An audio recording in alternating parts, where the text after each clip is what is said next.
4.7 Turbines.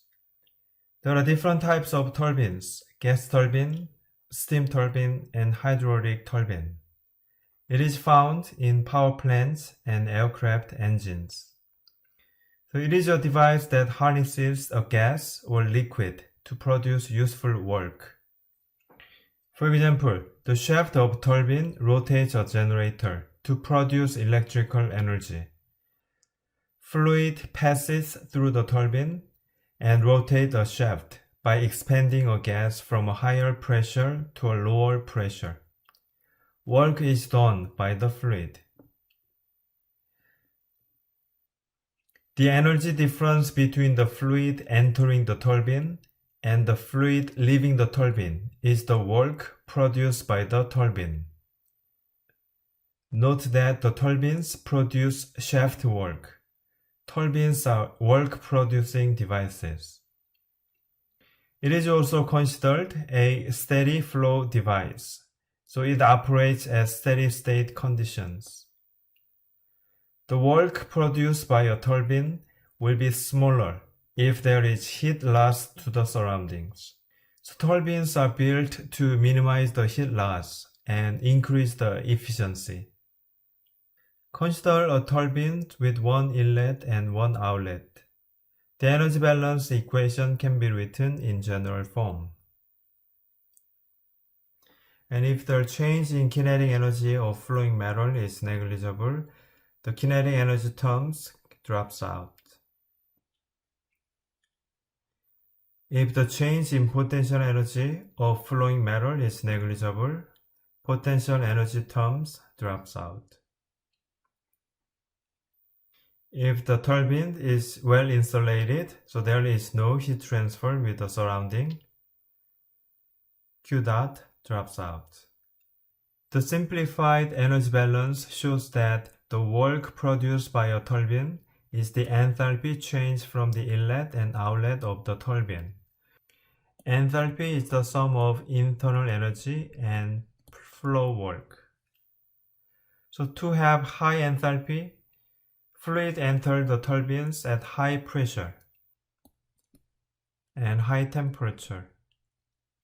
To have low enthalpy at the exit, fluid leaves the turbines at low pressure and low temperature. So it will produce high W work.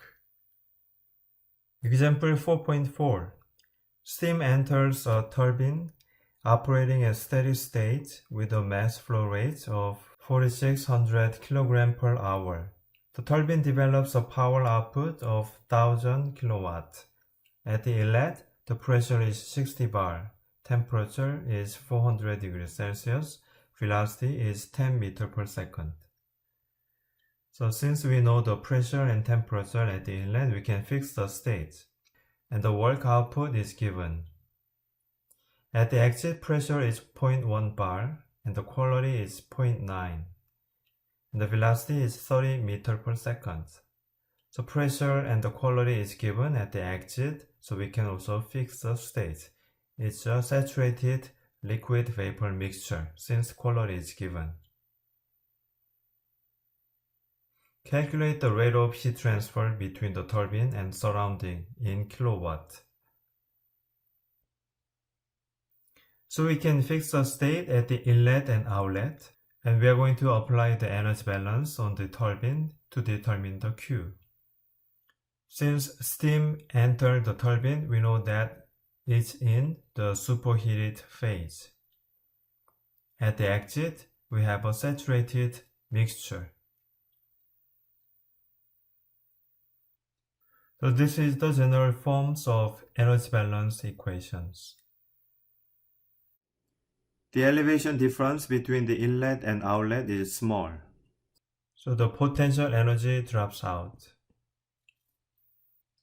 We want to solve it for Q dot.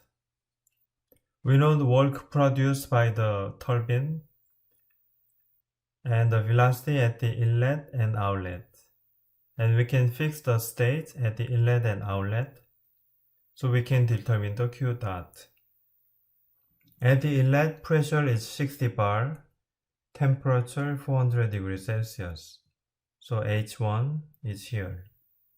And at the exit, quality is given. We know that it's saturated liquid vapor mixture.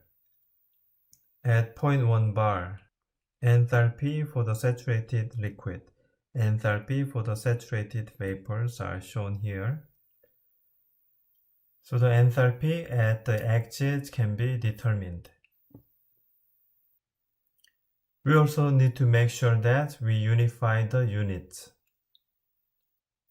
So we solved it for Q dot.